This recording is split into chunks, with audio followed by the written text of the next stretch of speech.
Bienvenue sur la télévision de l'Est de la République démocratique du Congo. Notre programme actualisé et alléchant. Découvrez et vivez les quotidiens avec la... Eh bien donc, chers téléspectateurs de Hope Channel Télévision, on peut en tout cas présenter des excuses par rapport à ces problèmes indépendamment de notre volonté. Et voilà. Donc, mesdames et messieurs, on était en train de parler de ces problèmes qui aujourd'hui gangrènent toute la République démocratique du Congo. Vous l'avez donc sans doute compris, les problèmes en tout cas persistent. L'Allemagne d'Afrique compromettait à tout le monde, peut-être ça n'a pas tenu dans 5 cas. Voilà donc, chers téléspectateurs d'Hope Channel Télévision, on est en train d'essayer d'en parler avec des invités sur ce plateau de Hope Channel Télévision dans l'émission Point sur le processus électoral en cours en République démocratique du Congo. Et là, j'étais en train d'écouter le professeur Dr Roger Binzaka Moindo qui était en train de nous dire qu'il y a en tout cas des réalisations qui ont été faites par les chefs de l'État, mais également d'autres réalisations qui sont en cours. Et voilà, je vais toujours me tourner du côté du professeur Roger Moindo Binzaka pour qu'il finisse avec son idée. Et par là, avec lui, nous serons en train de prendre le vif du sujet dans cette émission. Vous le savez très bien, nous parlons du processus électoral, mais on ne peut pas s'empêcher en tout cas de parler de ce qui est en train de faire la en République démocratique du Congo. Alors, professeur, vous avez parlé de quelques réalisations qui sont aujourd'hui palpable, ce que vous avez dit. Et c'est vrai, tout Congolais est en train de palper cette réalité. Oui.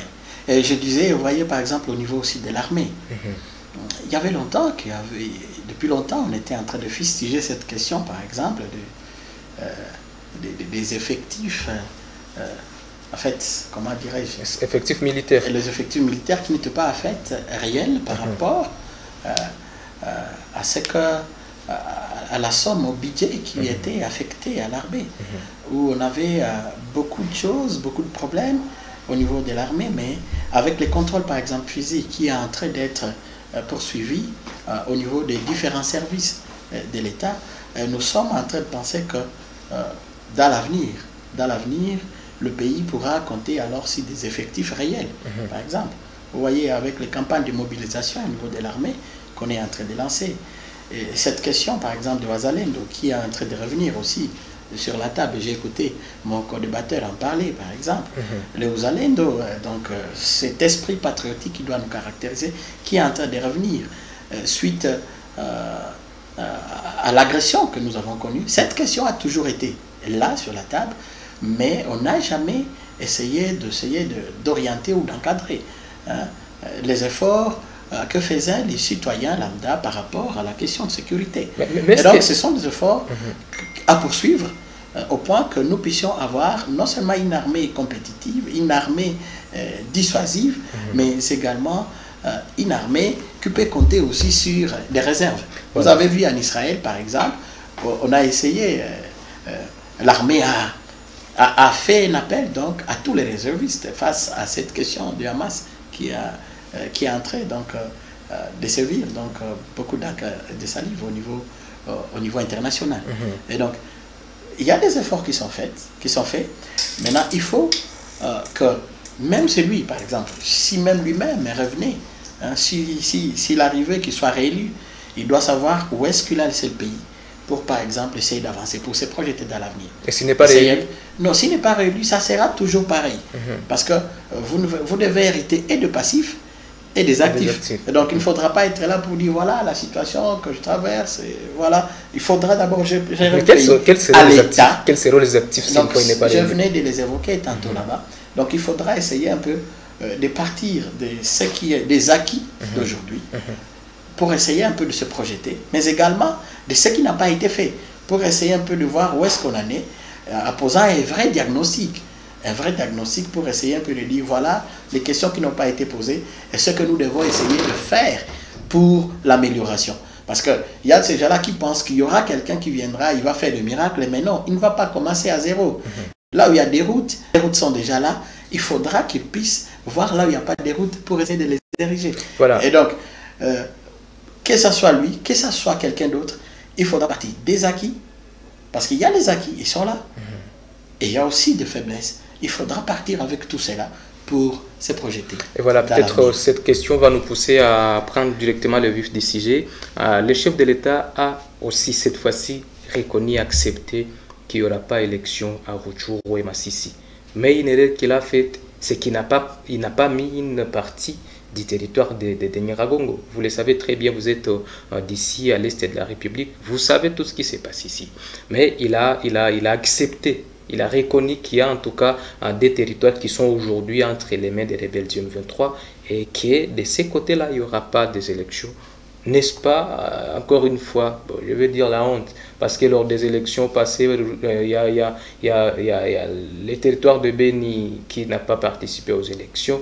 Voilà Masisi et Rutshuru écartés. Est-ce que la RDC continuera à faire des élections sans certaines parties de son pays? Ah, voilà. Merci. C'est vraiment une question pertinente que vous êtes en train d'évoquer. Le président, bien sûr, est revenu là-dessus. Et donc, comme on l'a dit, moi, je l'ai dit, donc, avant de répondre à la question, vous devez savoir pourquoi cette question-là. Eh bien, nous savons pourquoi ces conflits. En fait, si les amis, les enfants, entre guillemets, qui se disent congolais, qui se trouvent dans l'M23, sont en train de revenir, n'est-ce pas, à la charge, c'est parce qu'il y a eu deux accords qui étaient déjà signés avant, et des accords qui doivent être appliqués d'après eux. Et donc, c'est ce qui a laissé à ce que cette question revienne encore à la table, et ils ont pensé que prendre les armes, ça serait une façon pour eux de revendiquer haut et fort ce que les signatures qui étaient, les accords qui étaient déjà signés entre les deux parties, entre notamment la République démocratique du Congo et l'M23. Vous avez parlé des acquis, vous avez montré combien de fois le chef de l'État a investi dans l'armée. Est-ce qu'on a manqué l'armée pour déloger les rebelles du M23? Non, vous savez qu'avec la rébellion, lorsque ça commence, il y a toujours des pourparlers. Si vous vous rappelez bien, il y avait toujours ces tentatives de dialoguer, de discuter, mais ce qui n'était pas fructueux à ces temps. Et entre-temps, il fallait essayer de résoudre ce problème des effectifs au niveau de l'armée, où on peut vous dire par exemple que vous avez 5000 hommes sur le terrain, mais lorsque vous voyez, vous ne le voyez pas. Alors vous vous dites, mais les 5000 hommes sont où? Et donc, il faudrait aussi résoudre cette question-là. Et donc, c'est une question qui a été posée, une question en rapport avec la sécurité. Et donc, les amis aussi du M23 sont revenus à la charge en rapport avec leurs revendications d'attente. Et donc, il faudrait essayer un peu de revoir. Est-ce que c'est pas autant qu'on peut dire que nous avons, bien sûr que vous l'avez dit, nous avons c'est une armée qui est en train d'être reconstruite. Vous savez que cette armée est un héritage d'un long processus politique. Vous vous rappelez les mixages, tout ça, les fruits, les acquis du mixage, et puis il y a eu des réformes qui ont été effectuées pour essayer un peu de résoudre les problèmes. Vous savez, il y avait aussi ces accords de pourcentage dans les territoires de Masisi, des contrôles de territoire de Masisi et de Rutshuru, parce qu'il ne faudrait pas se voiler la face tant que ces accords sont là. Eh ben, vous vous retrouverez par exemple avec une armée où vous avez autant de pourcents d'effectifs constitués par telle ou telle autre couche. Beaucoup, et donc, il faut acquérir tout ça, et c'est un peu devoir, analyser ces questions profondément pour essayer de revenir. Parce que moi, je suis de l'avis que tout ne va pas se résoudre par les armes. Ça n'engage que moi. Il faut dialoguer. À un moment donné, il faut des fois essayer un peu de revoir certaines questions pendant que vous êtes en train de dialoguer. Mais aussi, vous pouvez aussi montrer vos muscles. Ah, voilà. Donc, allez avec les deux options à la fois. Merci et beaucoup. Attendre l'issue. Merci beaucoup, professeur. Alors, je suis en train de voir Monsieur Job qui est en train de vouloir parler. Alors, Monsieur Job, je vais comprendre directement le vif du sujet. Les problèmes persistent aujourd'hui. C'est seulement quelques jours de la tenue des élections ici en République démocratique du Congo. Il y a certains citoyens qui jusqu'à aujourd'hui n'ont pas de cartes. Ceux qui avaient des cartes, mais effacées, d'autres ont perdu les leurs. Aujourd'hui, la Commission électorale nationale indépendante CENI voulait que tout le monde parte, prendre les duplicata. Ces mêmes duplicata causent aujourd'hui problème. Alors, est-ce que vous ne pensez pas que ça risque d'exclure certaines personnes, disons de la province du Nord Kivu, de la ville de Goma et surtout de toute la République démocratique du Congo, parce que le problème est général. Et il y a ces gens qui sont en train de vouloir se diriger à la CENI, ils se heurtent à un problème, soit en monnaie, soit. Comment trouvez-vous ce processus? Bon, en fait, d'entrée de jeu, moi je dirais, d'ailleurs moi je suis étonné parce que naturellement, une grande partie de ceux qui nous dirigent sont professeurs, sont hauts cadres des universités. Les conseillers du chef de l'État sont tous d'énormes et majestueux même intellectuels.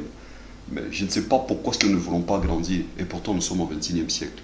Voyez-vous, nous savons déjà ce qui se passe partout au monde, en fait. Parce que nous faisons vendre qui est la honte, en fait. C'est vrai, c'est pas Ali qui est parce que je suis dans l'union sacrée ou l'autre il est dans l'opposition. Je t'ai dit ça, même depuis mon introduction ici. C'est que l'humanité est en train d'avancer dans une vitesse de lumière. Mais il n'y a que nous, par exemple, les Congolais, qui ne veulent pas. Nous restons toujours derrière. Voyez-vous, nous voulons rester des bébés éternels avec des barbes, avec des diplômes et tout le reste. Et des postes, je ne sais pas, des choses qui n'ont pas de sens. Parce que moi, je ne crois pas vraiment que le professeur vient de dire ici la question de continuité. On avait des très bonnes cartes en 2018, en 2006. Mais pourquoi est-ce que lui n'a pas pris juste ces cartes? Le même outil était là, le même machine était là, et ils savaient déjà, parce qu'ils sont là, tout était là. Mais tout simplement parce qu'ils veulent prouver à l'autre qu'il n'a pas mieux fait. Il n'a pas mieux fait, ben lui, alors il détruit tout. Il peut faire très bien que lui. Mais alors il détruit tout. Et pourtant, gérer, c'est prévoir. Gérer, c'est prévenir. Ok? C'est pourquoi nous, dans les managements, on nous parlait toujours des pro-coco, voyez-vous. Voilà. Donc, il faut vraiment... Celui qui ne planifie rien planifie son échec. Ce sont des notions intellectuelles basiques, en fait, que tout homme doté de bonne foi, d'éthique et de sens de valeur et d'humanité, il doit comprendre. Est-ce que le cadre d'humanité complexe?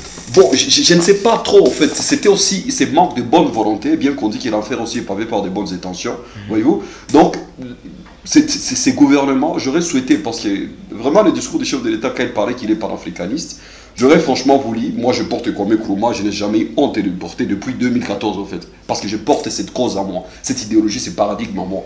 Et donc, moi je pense, c'est la population qui devrait être au centre, comme il est dit, le peuple d'abord, et ça sent déjà dans son discours, qu'il en a cette envie.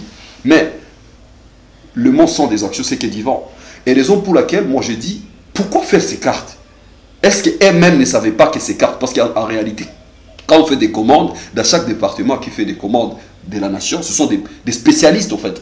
Des gens qui s'y connaissent en informatique, aux outils informatiques, ils savent ce qu'ils font.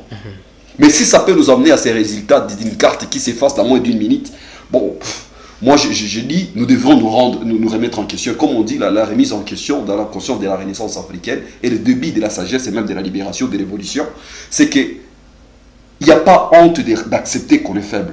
Parce que quand vous reconnaissez que vous êtes dans un trou, que vous pouvez demander de l'aide. Vous voyez? Et dans le cas échéant, si on parle, je vous écoutez plus, parce que c'est vraiment le caractère sacré des élections.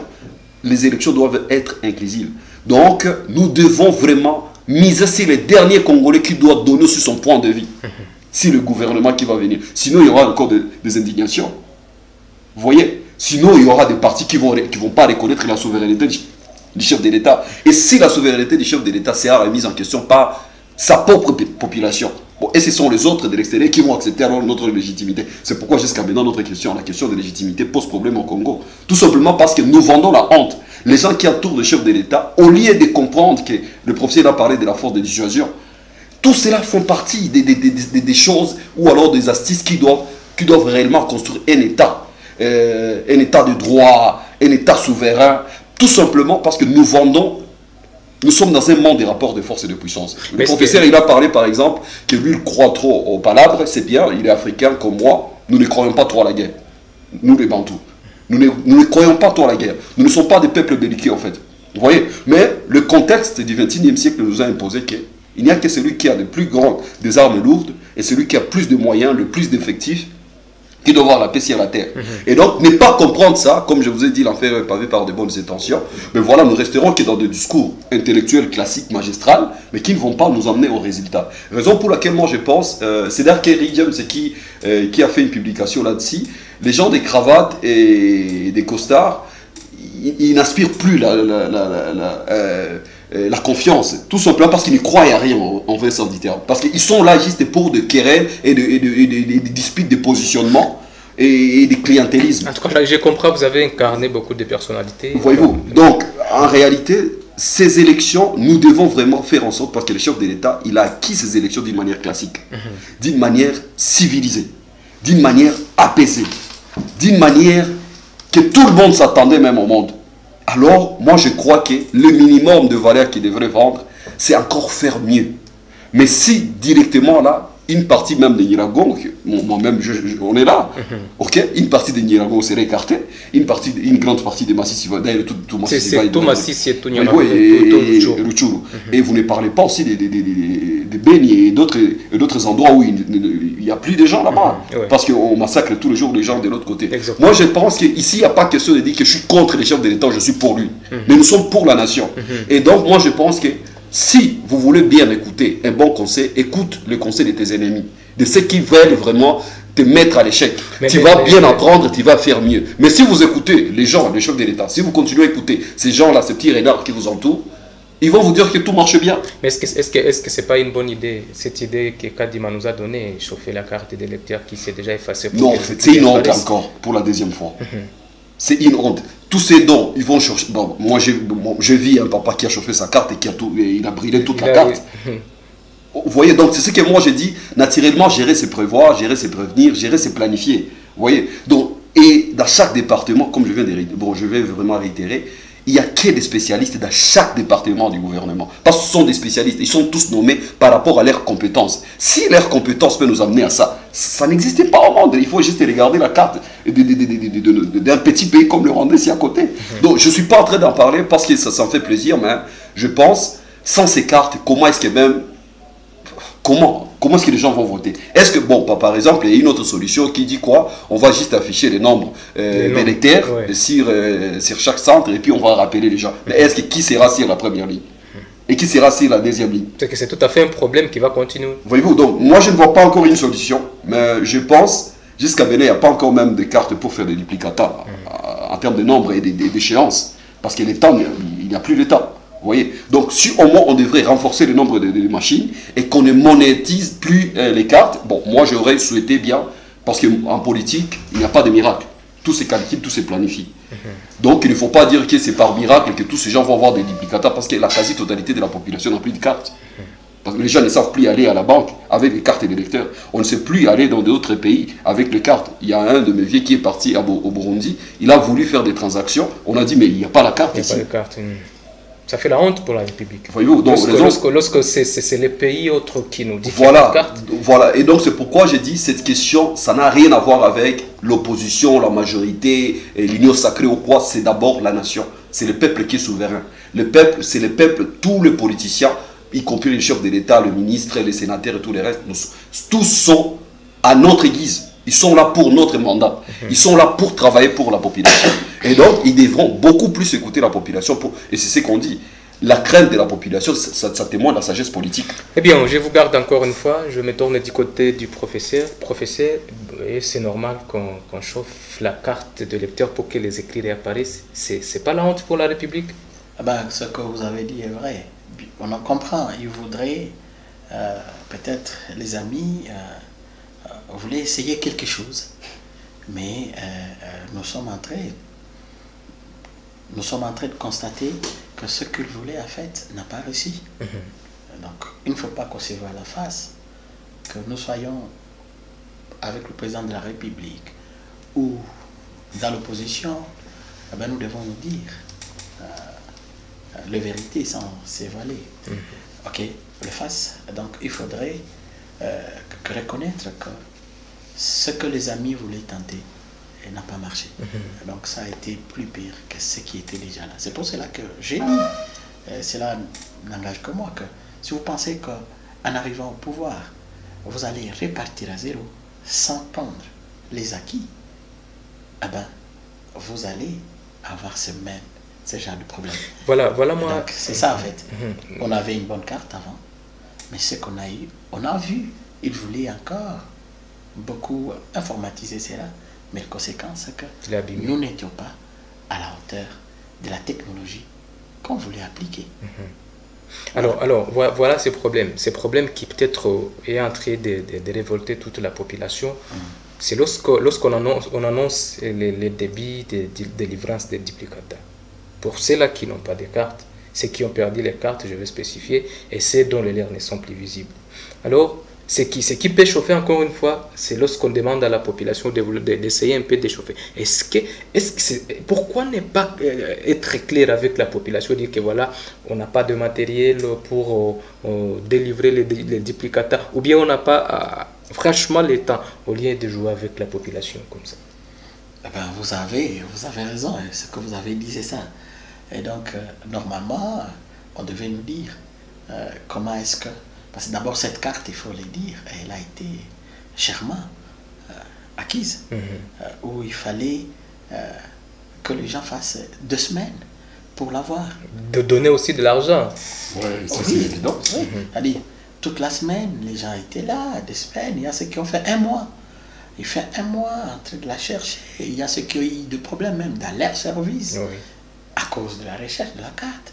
Parce que vous savez, chez nous, nous n'avons pas de carte d'identité et tout le monde s'est battu pour l'avoir. C'est le seul président qui détient la carte d'identité. C'est l'équivalent pour nous, la carte d'électeur, c'est l'équivalent de la carte d'identité. Lorsque nous allons à l'étranger, on sait que celui-là, c'est un Congolais à travers la carte d'électeur. Ça fait la honte quand même. Bien sûr. Maintenant, moi, j'ai dit, vous voyez qu'à part menacer là, vous savez aussi que toute la population n'a pas eu la chance de se faire enrôler aussi. Donc déjà, il y a une partie de la population qui voudrait bien participer, qui voudrait bien répondre à son droit civique, d'aller voter, mais qui n'a pas été capable de s'enrôler pour participer. Déjà, ceux-là sont à côté. Et maintenant, à côté, en plus de cela, on vient encore observer un autre problème sur lequel, donc le problème de ces cartes défectueuses, et ces cartes qui posent beaucoup de soucis, qui s'effacent. On dirait qu'il y avait compatibilité entre le papier utilisé et l'encre. Donc, lorsque vous essayez un peu d'analyser, techniquement, vous dites qu'il y avait vraiment des problèmes, beaucoup de problèmes techniques. Et donc, on a essayé une technologie qui n'a pas marché. Et avec ce processus-là, donc beaucoup de cartes, parce que moi, je peux vous dire que ces 3 cartes sur 4 sont effacées. Chez moi, à la maison, donc, j'ai 3 cartes effacées. Voilà. Sur 4. C'est que c'est seulement la vôtre. Donc, lorsque vous demandez... Je peux imaginer que c'est vous-même qui avez la carte. Oui, donc si on allait aux élections comme ça, et donc même mon épouse aura du mal à me voter. Je ne sais pas si vous comprenez, par exemple. Vous voyez la question là. Et donc, il faudrait qu'on trouve une solution à cette question, que la CENI réfléchisse. Techniquement, ce n'est pas pour rien qu'on leur a dit que c'est un organe aussi indépendant. Lorsqu'ils ont des moyens, ils doivent réfléchir techniquement pour trouver une solution, et le plus urgemment possible.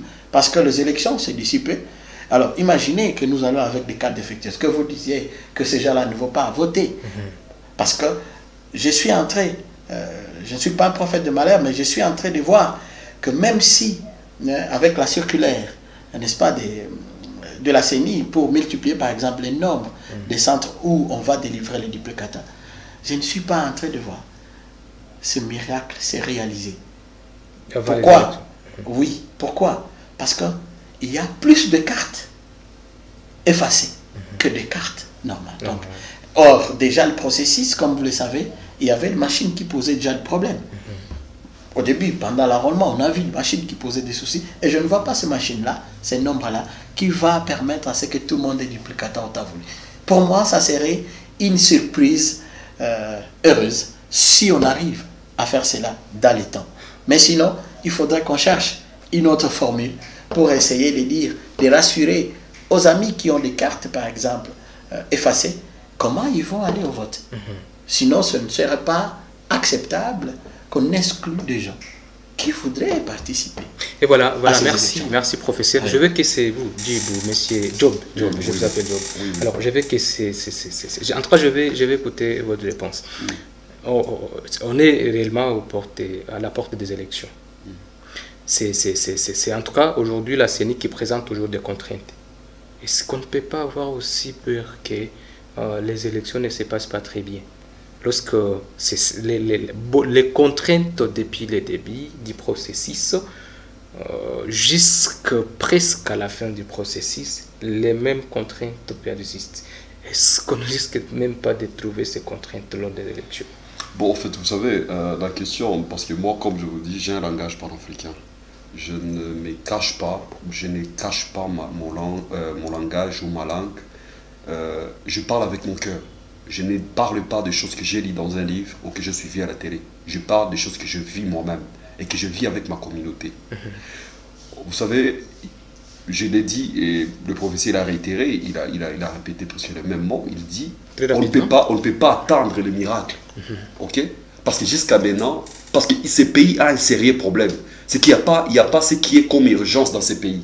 On ne sait pas planifier par rapport aux urgences. On dit pendant ces temps, voilà les urgences. On veut construire le route au même moment, on veut construire les hôpitaux au même moment, on veut faire l'agrotité au même moment, on veut faire ceci au même moment, on veut préparer sur les élections au même moment, on veut faire... Non mais, à un moment donné, il faut quand même se voir droit d'aller c'est dire que c'est impossible. Donc maintenant là, le chef de l'État, il devait arrêter avec tout. C'est vrai, je sais que quand je dis tout, il y a quand même certaines priorités, par exemple l'éducation, la défense, ça devrait tourner, mais au moins ils devront arrêter. Et même, franchement, je m'excuse de le dire ainsi, tous nos élus devraient même refuser même de recevoir leur argent pour que les élections soient organisées, par exemple. Parce que vous allez les écouter, demander encore leur émolument, leur salaire et tout le reste. Et pourtant, il y a des sérieux problèmes dans le pays. Il n'y a pas un sursaut patriotique dans ces pays. C'est pourquoi j'en appelle Irozalendo Akweli. Moi, je suis panafricaniste. Je vous l'ai dit, c'est Irozalendo au niveau continental. C'est que Lumumba, le Kwame Nkrumah, les Sankara, ils ont compris. C'est que c'est un sursaut de sacrifice suprême. Vous comprenez que là, nous devons sauver les pays. Parce qu'il n'y a pas les élections, imaginez si le chef de l'État tombait dans l'illégitимité. Qu'est-ce qui peut arriver? Et voilà, vous proposez quoi à la CENI pour que... Bon, en fait, malheureusement, comme vous pouvez le comprendre, je ne suis pas un technicien en matière, donc j'aurais vraiment du mal. C'est pourquoi j'en appelle juste un sursaut patriotique. Il n'y a que l'argent qui peut résoudre ces problèmes dans laps de temps. Mais il faut que nos dirigeants aient au moins cette conscience d'autodétermination, de comprendre qu'il y a une nation à sauver.